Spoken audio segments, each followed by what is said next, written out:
Hi everybody, welcome back to my channel. This is Jocelyn Lovely Tarot. So good to see you guys here today. It's my last reading for tonight. This reading is for my Virgos. If you guys resonate with the video, like, share, subscribe.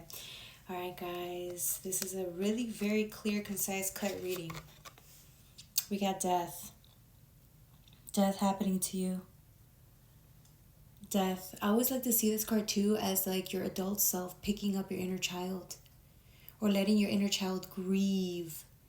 Both of you are grieving a loss right now.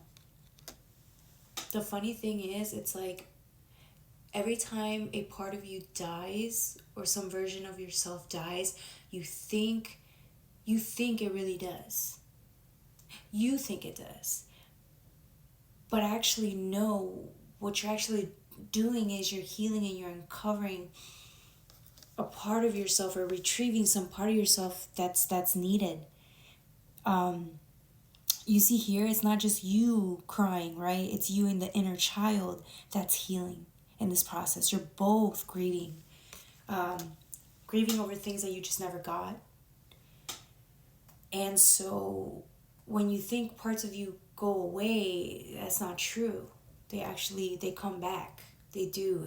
And I know it's hard to believe, especially when you're going through a healing phase.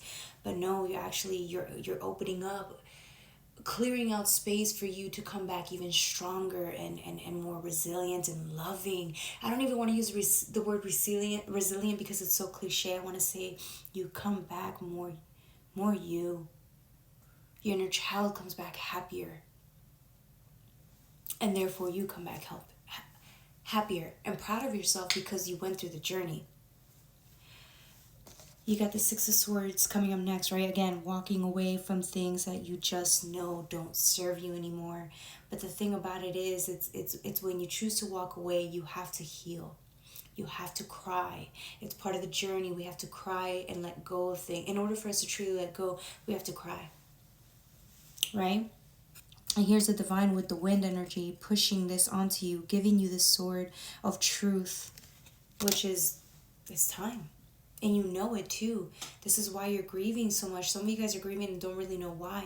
It doesn't even matter.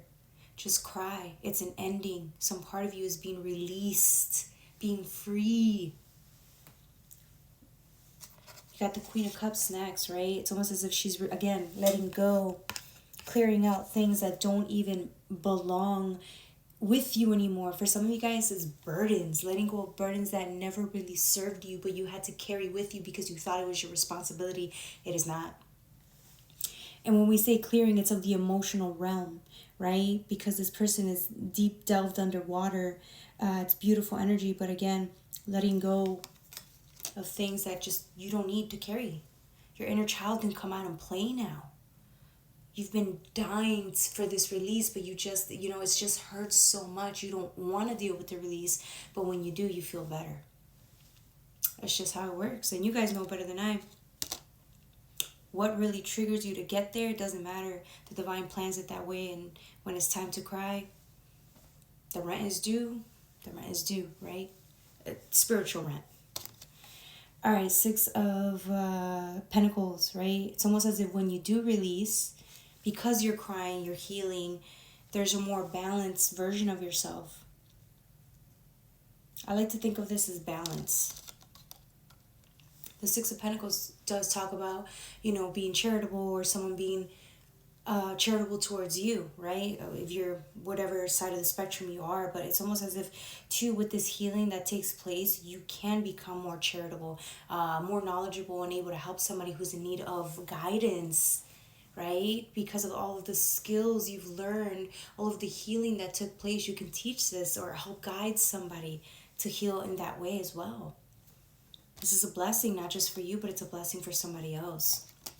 I get the Star with the Ace of Cups, the ending here. You see this person? This is you delved in water. Again, we talk about the emotional realm. That's all we're talking about today. You are looking at this Ace of Cups, this opportunity, you want this, but see how she hasn't touched it yet? She's still in her little pool of healing. It's almost as if you've been standing there for a while watching this ace and not moving, not budging, not because you don't want it. Of course you do. Look at the gaze this person has towards this cup. It's because you don't believe you're worthy of it. This is where the burden of letting go comes into play. It's this limiting self-belief, this limiting self-doubt that you can have more, that you can be happy. You don't believe it. You don't think you're worthy of better. You think you're only meant to have what you have now.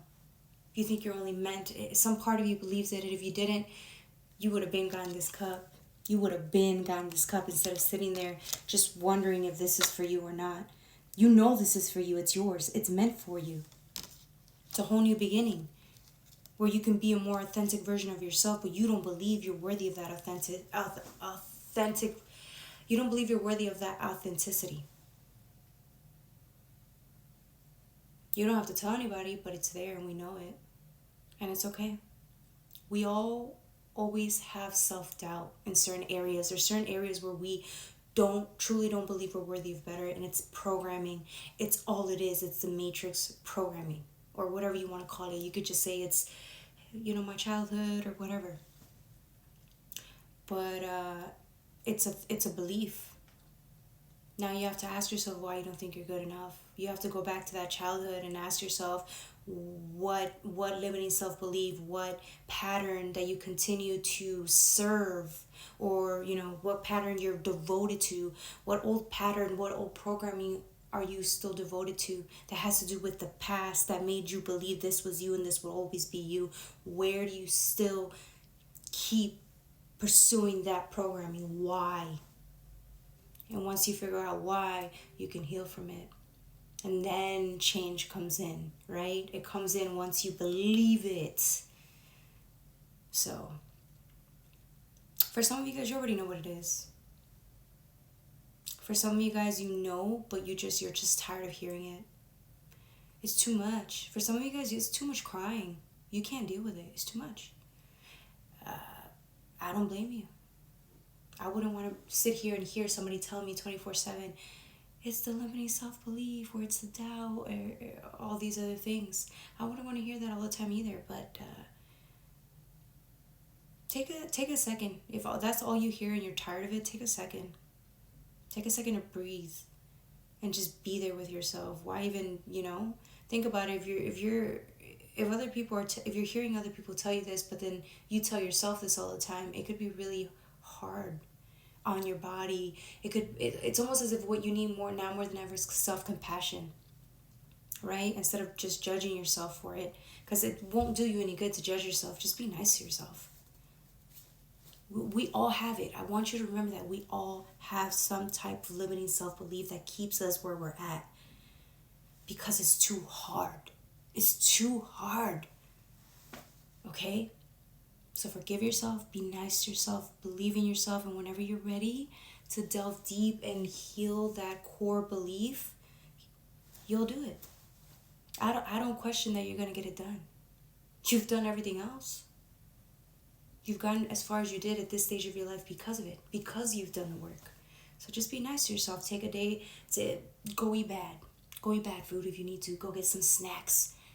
Go drink a beer if you need to. Whatever you need to do to just rest and be so kind to yourself and your inner child, because remember, it's not just you grieving, your inner child's grieving too. Go watch a Disney movie, go do something your inner child likes to do. You'll be fine. All right, my beautiful Virgos, that's all I have for you. Bye.